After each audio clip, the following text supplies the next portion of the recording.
दोस्तों मैं सत्यम मिश्रा आप सभी का अपने YouTube चैनल टेक्निकल लर्नर्स में स्वागत और अभिनंदन करता हूं। दोस्तों मैं हिंदी के आज कुछ महत्वपूर्ण प्रश्न लेके आया हूं हिंदी व्याकरण के, जो कि आपके सीटेट एग्जाम की दृष्टि से दोस्तों बहुत ज़्यादा महत्वपूर्ण है। दोस्तों सीटेट एग्जाम की दृष्टि से महत्वपूर्ण है ही दोस्तों, जो आगामी जो भी शिक्षक भर्ती होगी दोस्तों, अगर जहाँ पे व्याकरण से रिलेटेड प्रश्न पूछे जाएंगे उसके लिए भी दोस्तों ये महत्वपूर्ण क्लास है। ठीक है, चलिए स्टार्ट करते हैं आज की क्लास का पहला क्वेश्चन। देखिए दोस्तों यहाँ पे पहला क्वेश्चन आ चुका है, कह रहा है कि निम्नलिखित में से पुल्लिंग शब्द का चयन कीजिए। पखावज, लिखावट, पहिया, मझधार, इसमें से कौन सा पुल्लिंग शब्द है? तो पहिया दोस्तों जो है क्या है, पुल्लिंग शब्द है। तो इस क्वेश्चन का राइट जवाब क्या होगा? ऑप्शन नंबर 3 होगा। चलिए क्वेश्चन नंबर नेक्स्ट पे चलते हैं। क्वेश्चन नंबर नेक्स्ट है दोस्तों, क्या पूछ रहा है देखिएगा, कह रहा है कि निम्नलिखित में से संयुक्त व्यंजक कौन सा नहीं है? दोस्तों जबकि आपको पता है कि संयुक्त व्यंजक कौन से होते हैं, छत्रंग जो होता है दोस्तों सभी क्या होते हैं, संयुक्त व्यंजक होते हैं। ठीक है, जबकि यहाँ पे दोस्तों यह दिया गया है, यह क्या है, इस संयुक्त व्यंजक नहीं है। तो इस क्वेश्चन का राइट जवाब ऑप्शन नंबर 3 होगा, जबकि यह क्या है, यह एक अंतस्थ व्यंजक है। ठीक है, चलिए आगे चलते हैं क्वेश्चन नंबर नेक्स्ट पे। सभी क्वेश्चन दोस्तों आपके एग्जाम के दृष्टि से महत्वपूर्ण है। ठीक है, कह रहा है कि मृत्युंजय पद में कौन सा समास है? बहुव्रीहि समास, कर्मधारय समास, द्विगु समास या द्वंद्व समास? दोस्तों आपको बता दें कि मृत्युंजय अर्थात मृत्यु को जीतने वाला। ठीक है दोस्तों, मृत्युंजय इस में कौन समास होगा? बहुव्रीहि समास होगा। ठीक है दोस्तों, अगर मृत्युंजय को अगर खंड हम करते, विखंडित करने पर अगर उसके बीच में है जो या के समान शब्द आ जाता, वहां पे है जो या के समान ऐसा कोई शब्द दिखाई देता तो वहां पे क्या होता?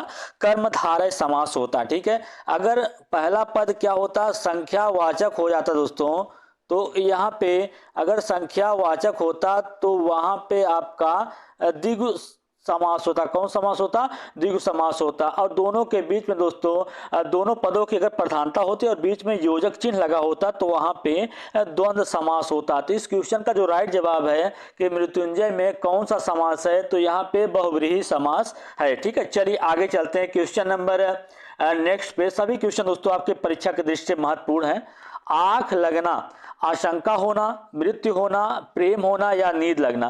तो नींद आना। तो आंख लगने का मतलब है दोस्तों कि नींद आना। ठीक है, तो इस क्वेश्चन का राइट जवाब क्या है? ऑप्शन नंबर 4 है। चलिए आगे चलते हैं क्वेश्चन नंबर नेक्स्ट पे। क्वेश्चन नंबर नेक्स्ट दोस्तों कि कान का कच्चा होना, कान का कच्चा होना अर्थात किसी भी बात पर शीघ्र विश्वास लेना या सुनी सुनाई बात पर विश्वास कर लेना। तो इस क्वेश्चन का राइट जवाब क्या है कि शीघ्र विश्वास कर लेने वाला। चलिए आगे चलते हैं क्वेश्चन नंबर नेक्स्ट पे। क्वेश्चन नंबर नेक्स्ट है दोस्तों, क्या पूछ रहा है देखिएगा, कह रहा है कि जहां बिना कारण के कार्य का होना पाया जाए वहां कौन सा अलंकार होता है? विशेष युक्ति अलंकार, भ्रांतिमय अलंकार, विरोधाभास अलंकार या विभावना अलंकार? तो जहां बिना कारण के कार्य का होना पाया जाए वहां पे कौन सा अलंकार होता है? विभावना अलंकार होता है। तो इस क्वेश्चन का राइट जवाब ऑप्शन नंबर 4 है। चलिए आगे चलते हैं क्वेश्चन नंबर नेक्स्ट पे। क्वेश्चन नंबर नेक्स्ट है दोस्तों, कह रहा है कि भारत के समभारत बहुत यूनिक एग्जाम्पल दोस्तों। भारत के समभारत में कौन सा अलंकार है? रूपक अलंकार, अन्वयन अलंकार, उपमा अलंकार या यमक अलंकार? तो इस क्वेश्चन का राइट जवाब क्या दोस्तों? अन्वयन अलंकार है। इस क्वेश्चन का राइट जवाब ऑप्शन नंबर 2 है। चलिए आगे चलते हैं क्वेश्चन नंबर नेक्स्ट पे। क्वेश्चन नंबर नेक्स्ट है दोस्तों, कह रहा है कि पूत कपूत तो क्यों धन संचय, पूत सपूत तो क्यों धन संचय? प्रस्तुत पंक्ति में कौन सा अलंकार है? छेका अनुप्रास अलंकार, लाटा अनुप्रास अलंकार, वृत्त्या अनुप्रास अलंकार या अंत्या अनुप्रास अलंकार? तो दोस्तों पूत कपूत तो क्यों धन संचय, पूत सपूत तो क्यों धन संचय? ठीक है, तो यहाँ पे लाटा अनुप्रास अलंकार है। तो इस क्वेश्चन का राइट जवाब ऑप्शन नंबर 2 है दोस्तों। बहुत ही अच्छा क्वेश्चन है, आपके एग्जाम में आने लायक। ठीक है, चलिए आगे चलते हैं क्वेश्चन नंबर नेक्स्ट पे। क्वेश्चन नंबर नेक्स्ट है दोस्तों, उस तपस्वी से लंबे थे देवदार जो 4 खड़े, इस पंक्ति में कौन सा अलंकार है? प्रदीप अलंकार, यमक अलंकार, अनुप्रास या रूपक अलंकार? तो उस तपस्वी से देवदार 2 4 खड़े थे, इस पंक्ति में कौन सा अलंकार है? प्रदीप प्रतीप अलंकार है दोस्तों। ठीक है, चलिए आगे चलते हैं क्वेश्चन नंबर नेक्स्ट पे। क्वेश्चन नंबर नेक्स्ट है, कह रहा है कि राम पढ़ता है, कैसा वाक्य है? राम पढ़ता है किस टाइप का वाक्य है? सरल वाक्य है, मिश्रित वाक्य है, संयुक्त वाक्य है, या इनमें से कोई नहीं? तो राम पढ़ता है कैसा वाक्य है? एक सरल वाक्य है। तो इस क्वेश्चन का राइट जवाब ऑप्शन नंबर फर्स्ट है। चलिए आगे चलते हैं क्वेश्चन नंबर नेक्स्ट पे। क्वेश्चन नंबर नेक्स्ट दोस्तों कह रहा है कि उसने परिश्रम तो बहुत किया किंतु सफलता नहीं मिली।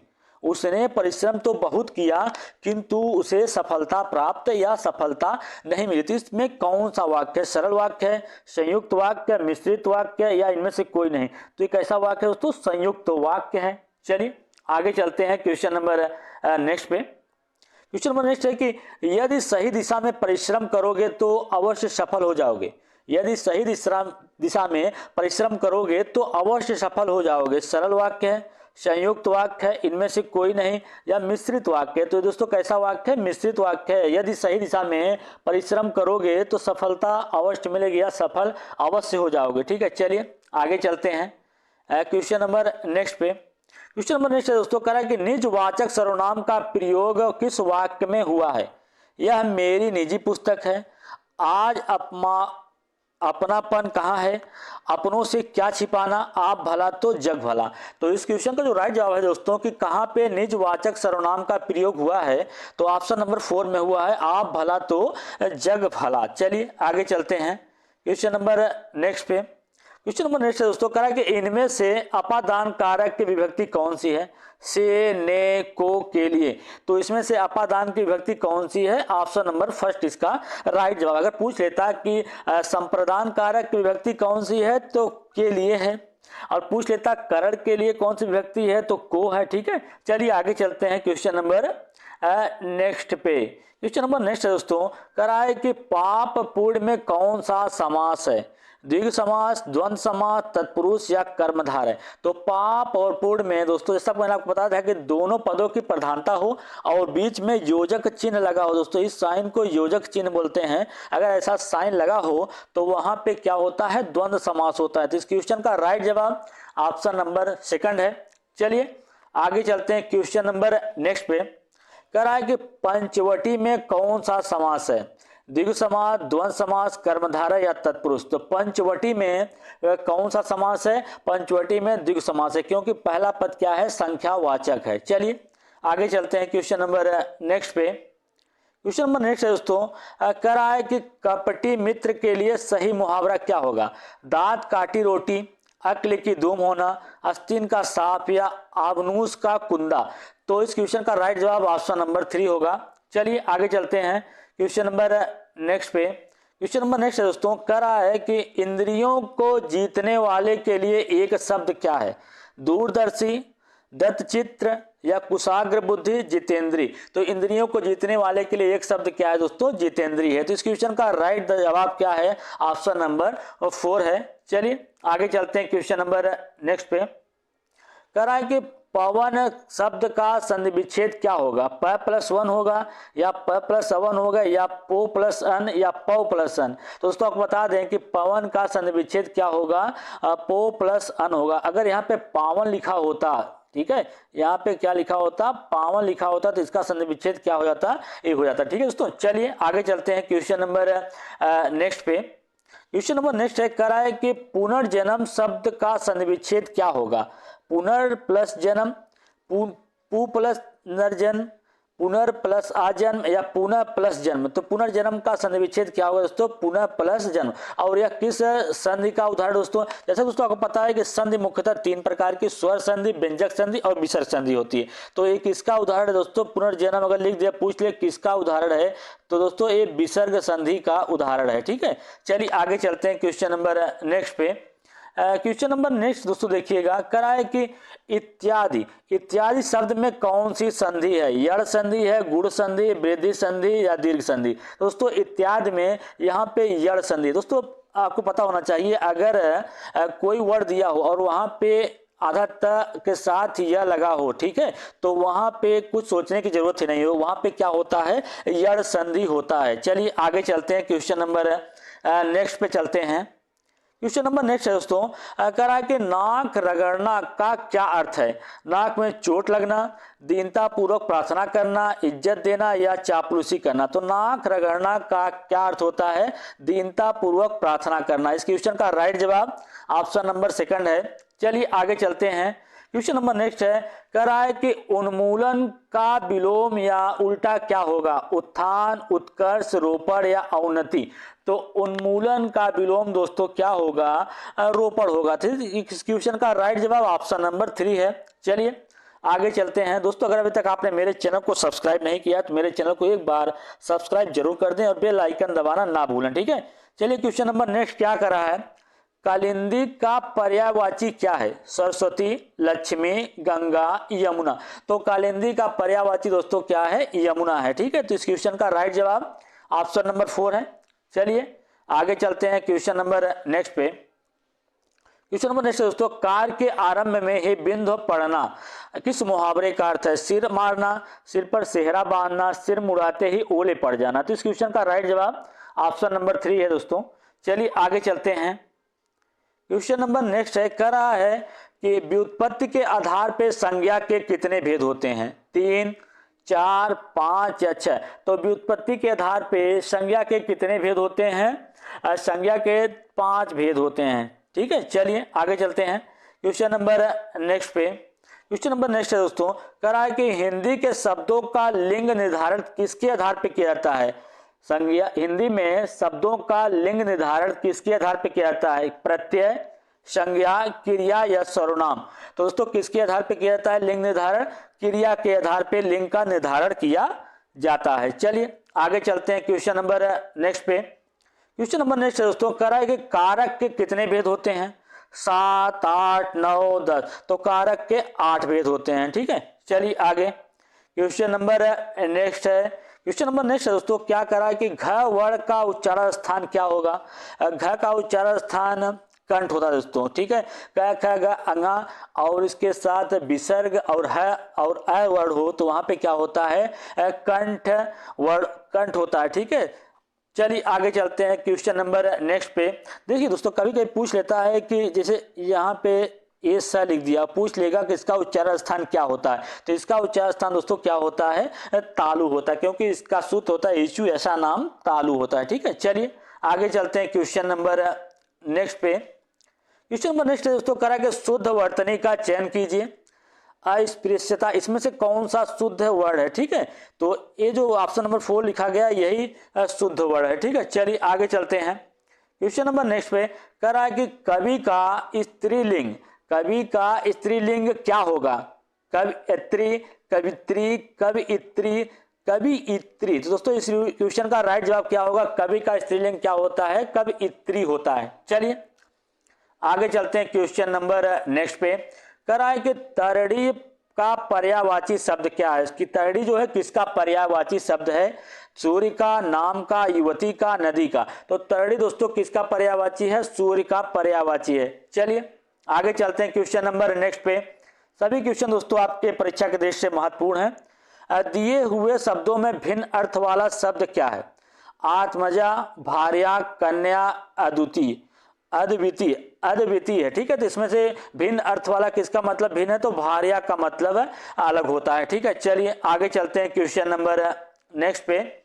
क्वेश्चन नंबर नेक्स्ट दोस्तों कह रहा है कि अनुपम का पर्यायवाची शब्द क्या होगा? स्वर्गीय होगा, लौकिक होगा, पार्थिव होगा, अद्वितीय होगा। अनुपम का पर्यायवाची शब्द क्या होगा? अद्वितीय होगा। तो इस क्वेश्चन का राइट जवाब ऑप्शन नंबर 4 है। चलिए आगे क्वेश्चन नंबर नेक्स्ट दोस्तों क्या कह रहा है देखिएगा।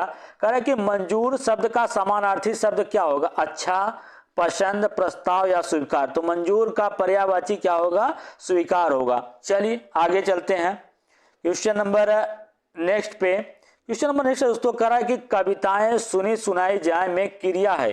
कविताएं सुनी सुनाई जाए, इसमें कौन सी क्रिया है? द्विकर्मक क्रिया है, सकर्मक क्रिया, आकर्मक या प्रेरणात्मक क्रिया। तो इसमें कौन सी क्रिया है? द्विकर्मक क्रिया है, ठीक है। चलिए आगे चलते हैं क्वेश्चन नंबर नेक्स्ट पे।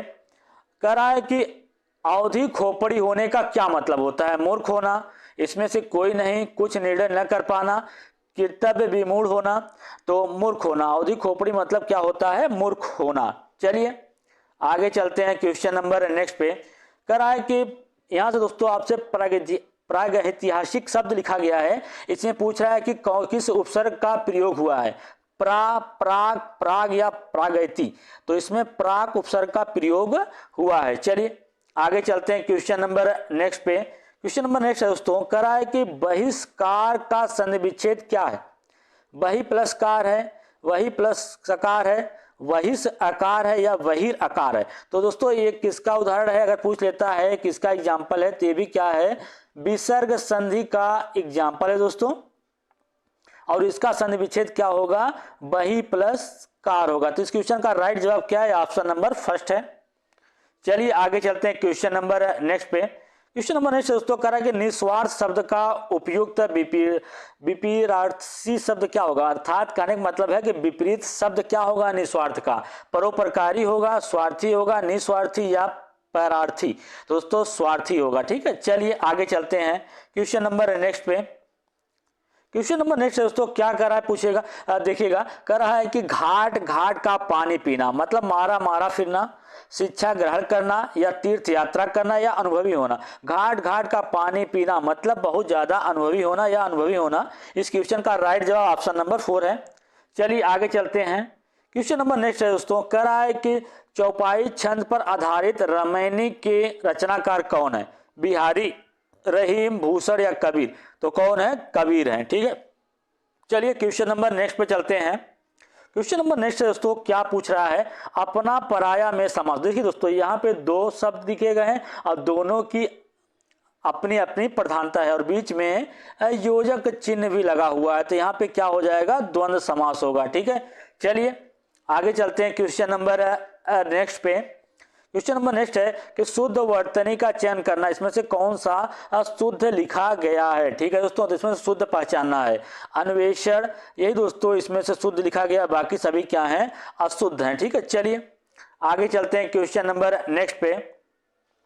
करा के निम्नलिखित में से कंठ ध्वनियां कौन सी हैं, क, ख, य, र, च, ज, ट, ड़। ठीक है दोस्तों, तो इसमें पूछ रहा है कि कंठ ध्वनियां कौन सी है, तो कंठ ध्वनियां क, ख हैं। ऑप्शन नंबर 1 राइट है। चलिए आगे चलते हैं क्वेश्चन नंबर नेक्स्ट पे। क्वेश्चन नंबर नेक्स्ट दोस्तों कह रहा है कि निम्नलिखित में से स्वर संधि का उदाहरण इसमें से कौन सा है, संयोग, मनोहर, नमस्कार, पवन। तो स्वर संधि का उदाहरण इसमें से दोस्तों कौन सा है, पवन स्वर संधि का उदाहरण है। इसका तो दोस्तों आपको मैंने बता दिया कि इसका संधि विच्छेद क्या होता है। ठीक है, चलिए आगे चलते हैं क्वेश्चन नंबर नेक्स्ट पे।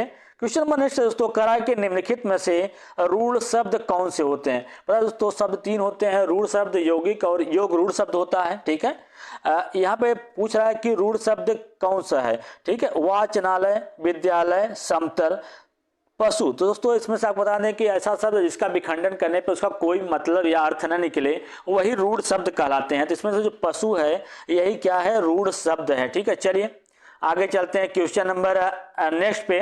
क्वेश्चन नंबर नेक्स्ट दोस्तों कह रहा है कि निम्नलिखित में से कौन सा शब्द वृद्धि संधि का उदाहरण नहीं है, सदैव, जलौद, गुरुपदेश या परमोदार्य। परमोदार्य। ठीक है, पूछ रहा है कि इसमें से कौन सा वृद्धि संधि का उदाहरण नहीं है। ठीक है, तो इसमें से गुरु उपदेश जो है दोस्तों ए नहीं है। ठीक है, तो इस क्वेश्चन का राइट जवाब ऑप्शन नंबर थर्ड दोस्तों। जैसे अगर आपको पता चल जाए दोस्तों, एक मैं ट्रिक बताऊंगा कि वृद्धि संधि का पहचाने के, जैसे दोस्तों जिसपे आपको 2 मात्राएं दिखी जाएं। ठीक है, ऐसी आपको 2 मात्राएं लगी हों जिस शब्द के ऊपर, वहां पे समझिए कि किस संधि का उपयोग हुआ है, वृद्धि संधि का उपयोग हुआ। जैसे सदैव है, जलाउद है या प्रमोदार्य है, तो सभी में क्या है कि वृद्धि संधि का यूज हुआ है। ठीक है, चलिए आगे चलते हैं।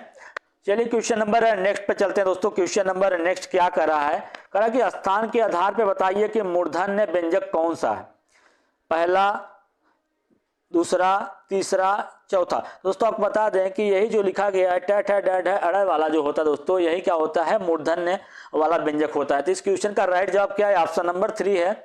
चलिए आगे चलते हैं क्वेश्चन नंबर नेक्स्ट पे। क्वेश्चन नंबर नेक्स्ट दोस्तों कह रहा है कि निम्नलिखित में से कौन सी बोली अथवा भाषा हिंदी के अंतर्गत नहीं आती, कन्नौजी, बांगरू, अवधी, तेलुगु। तेलुगु ही नहीं आती। ठीक है दोस्तों, चलिए आगे चलते हैं क्वेश्चन नंबर नेक्स्ट पे। क्वेश्चन नंबर नेक्स्ट है, कह रहा है कि दयानंद शब्द में प्रयुक्त संधि का नाम बताइए, गुण संधि, दीर्घ संधि, व्यंजक संधि या यड़ संधि। तो दयानंद में कौन सी संधि का प्रयोग हुआ है? तो दीर्घ संधि का प्रयोग हुआ है दोस्तों। चलिए आगे चलते हैं क्वेश्चन नंबर नेक्स्ट पे। क्वेश्चन नंबर नेक्स्ट है दोस्तों, क्या पूछ रहा है? कहा कि निम्नलिखित में से शुद्ध वर्तनी का चयन कीजिए। इसमें से कौन सा वर्ड शुद्ध लिखा गया? ये ऑप्शन नंबर 4 जो है दोस्तों यही शुद्ध है। चलिए आगे चलते हैं क्वेश्चन नंबर नेक्स्ट पे। क्वेश्चन नंबर नेक्स्ट कह रहा है कि कपीस में प्रयुक्त संधि का नाम बताना है। दीर्घ संधि, वृद्ध संधि, यड़ संधि या विसर्ग संधि। तो कपीस में कौन सी संधि का प्रयोग हुआ है दोस्तों? तो कपीस में दीर्घ संधि का उपयोग हुआ है। ठीक है, चलिए आगे चलते हैं। क्वेश्चन नंबर नेक्स्ट पे चलते हैं दोस्तों। कह रहा है कि वर्णमाला क्या होती है? वर्णमाला किसे कहते हैं? शब्द समूहों को, वर्णों के संकलन को, शब्द गणना को, वर्णों के व्यवस्थित रूप को। दोस्तों वर्णमाला वर्णों के व्यवस्थित रूप को ही वर्णमाला कहा जाता है। ठीक है, चलिए आगे चलते हैं क्वेश्चन नंबर नेक्स्ट पे। कह रहा है कि निम्नलिखित में से अल्पप्राण व्यंजक कौन से हैं? आ, थ, ध, क, ग, फ। तो पूछ रहा है कि अल्पप्राण व्यंजक कौन से? दोस्तों जैसा आपको पता है कि अल्पप्राण व्यंजक कौन से होते हैं? पहला, तीसरा और जो पांचवा वर्ण होते हैं क्या होते हैं? अल्पप्राण होते हैं। और महाप्राण दोस्तों अगर पूछ ले कि महाप्राण वर्ण कौन से होते हैं, तो दूसरा और चौथा वर्ण जो होता है क्या होता है? महाप्राण होता है। ठीक है, तो इसमें से पूछ रहा है कि अल्पप्राण कौन सा है। तो इस क्वेश्चन का राइट जवाब दोस्तों क्या होगा? ऑप्शन नंबर 3 राइट होगा। ठीक है, चलिए आगे चलते हैं क्वेश्चन नंबर नेक्स्ट पे। क्वेश्चन नंबर नेक्स्ट कह रहा है कि दो वर्णों के मेल से होने वाले विकार को क्या कहते हैं? संधि कहा जाए, समास, उपसर्ग या प्रत्यय। तो दोस्तों आपको बता दें कि दो वर्णों के मेल से होने वाले विकार को संधि कहते हैं। ठीक है, और उपसर्ग दोस्तों जो वर्ण किसी शब्द के शुरू में आके उसका अर्थ परिवर्तित कर दे वो उपसर्ग कहलाता है, और बाद में ऐड होने वाले शब्द को प्रत्यय कहते हैं। ठीक है, चलिए आगे चलते हैं क्वेश्चन नंबर नेक्स्ट पे। क्वेश्चन नंबर नेक्स्ट है दोस्तों, कह रहा है कि संधि मुख्यतः कितने प्रकार की होती है? 1, 3, 2, 4। तो संधि मुख्यतः 3 प्रकार की होती है दोस्तों। तो इस क्वेश्चन का राइट जवाब ऑप्शन नंबर सेकंड है। संधि मुख्यतः 3 प्रकार के स्वर, व्यंजन और विसर्ग संधि होती है। ठीक है, चलिए आगे चलते हैं क्वेश्चन नंबर नेक्स्ट पे।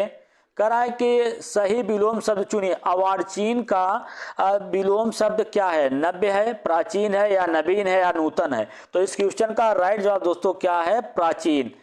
चलिए आगे चलते हैं क्वेश्चन नंबर नेक्स्ट पे।